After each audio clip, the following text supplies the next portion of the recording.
हम चांद तक तो पहुंच गए, लेकिन भ्रष्ट अधिकारियों की वजह से गांवों तक पानी नहीं पहुंचा पा रहे हैं। और देखिए ना, मध्य प्रदेश के पीएचई विभाग के इंजीनियर तो इतने होनहार हैं कि जल जीवन मिशन के तहत गांवों तक बिना सर्वे और बिना पाइपलाइन कनेक्शन के ही पानी पहुंचा दिया। हकीकत में भले ही पानी पहुंचा हो या ना पहुंचा हो, लेकिन कागजों में जरूर पहुंच गया है। अब पानी भले ही कागजों में पहुंचा हो, लेकिन अब सरकार के सामने चुनौती आ गई है, और वो ये कि जब तक राज्य सरकार जल जीवन मिशन के लापरवाह 121 अधिकारियों पर कार्रवाई नहीं करेगी, केंद्र सरकार उसे 2100 करोड़ नहीं देगी। ये 2100 करोड़ रुपए जल जीवन मिशन के काम को पूरा करने के लिए जरूरी है। दरअसल मध्य प्रदेश में जल जीवन मिशन के तहत पानी पहुंचाने की योजना में एक बड़ा घोटाला हुआ है। इंजीनियरों ने डिटेल प्रोजेक्ट रिपोर्ट यानी डीपीआर में हेरफेर कर योजना की लागत को 2800 करोड़ रुपए तक बढ़ा दिया। यानी जल जीवन मिशन के तहत पीएचई विभाग ने डीपीआर में हेरफेर कर सरकार को 2800 करोड़ का नुकसान पहुंचाया।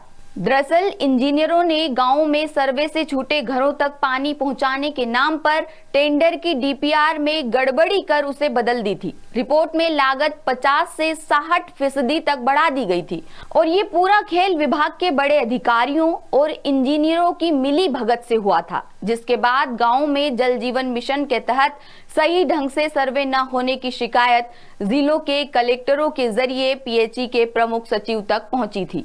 इसके बाद उन्होंने गांवों का जायजा लिया था, जहां चौंकाने वाली बात सामने आई।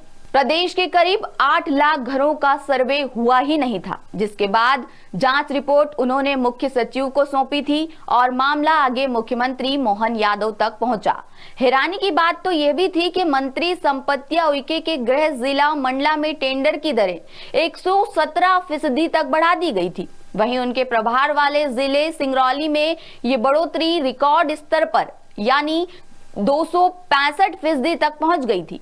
इंजीनियरों की लापरवाही से न सिर्फ लाखों घर सर्वे से छूट गए थे, बल्कि योजना की लागत भी बेहिसाब बढ़ गई थी, जिसके बाद मुख्य सचिव ने 2800 करोड़ रुपए की बढ़ी हुई राशि को मंजूरी के लिए कैबिनेट में पेश करने का प्रस्ताव रखा था और दोषी अधिकारियों पर कार्रवाई के निर्देश भी दिए थे। केंद्र सरकार ने रिवाइज्ड डीपीआर के लिए फंड देने से साफ मना कर दिया था।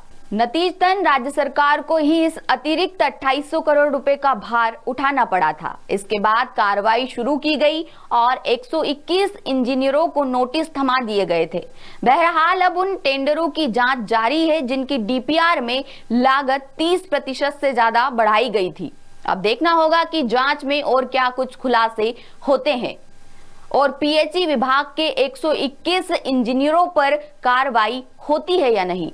आगे इस मामले में जो भी अपडेट सामने आएंगे हम आप तक लेकर आएंगे। मेरा नाम है मंजू, आप देखते रहिए 10 सूत्र।